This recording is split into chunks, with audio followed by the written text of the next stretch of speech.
seems to be on fire.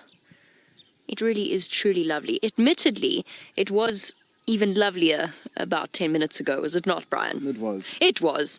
It is now, it's somewhat dispersed. It's still beautiful, but it has somewhat dispersed. And Bryan and I have been sitting here just enjoying the peace of the sunrise. But I think it's time to do some actual work, Bryan. What do you think? No. Yes, probably. Maybe. One last look at the special sunrise. Then we should probably go about the day-to-day business of finding animals. It's a tough job, but someone's got to do it. Yes, one last look, Bryan's right. Since the sun is so close to peeking its head up over the horizon.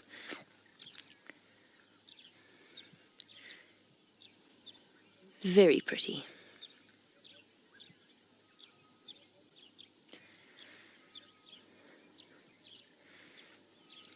It is beautiful.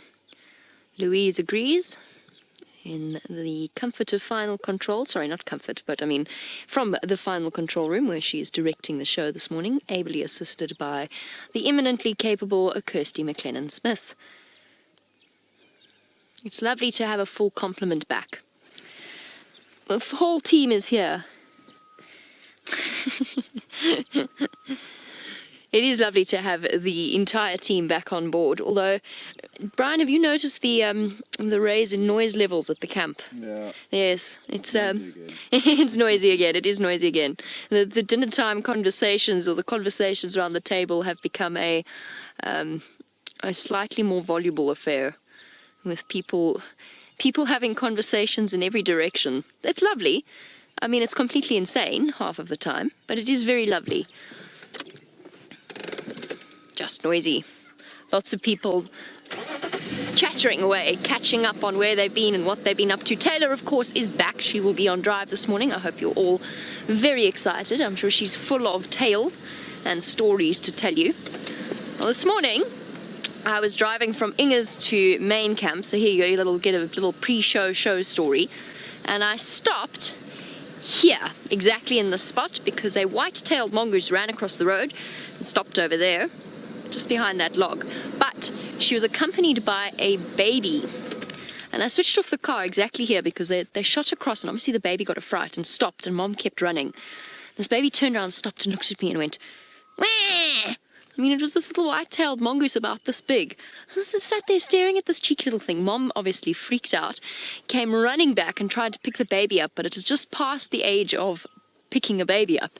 The baby was just that little bit too big for her, so she kept grabbing it, ultimately dragged it over the log by the back of its neck, as if to say, "Would you please behave?" It was such a relatable moment. It was so sweet. I haven't seen a baby white-tailed mongoose in a very long time. I didn't even know they made that noise. It was as much a surprise to me as I was to them. Much darker than Mom, and with a much less prominent white tail. Oh, Bryan is sneezing this morning. Bryan is definitely struggling with the hay fever. I am too. My left eye is slowly but surely swelling shut. So there's something in the air. There is most definitely something in the air. It's causing us to sniffle, sneeze. Bryan has a tendency. How many sneezes do you tend to do in a row, Bryan? About 4 or 5 usually. About 4 or 5 usually. I have definitely heard you sneeze. Yeah, 4 or 5 sneezes. I've definitely heard about 8 or 9 this morning at one point as Bryan got on the car. It's the joys of the live safaris. There's nothing's pre-recorded, so you can't stop and go back. So if every now the camera goes, it's because poor Bryan is sneezing. Right, well, just like that, our pre-show is over. I hope you're all excited for the live safari, and we will be catching up with you very shortly. I'm going to go and find some lions, I hope.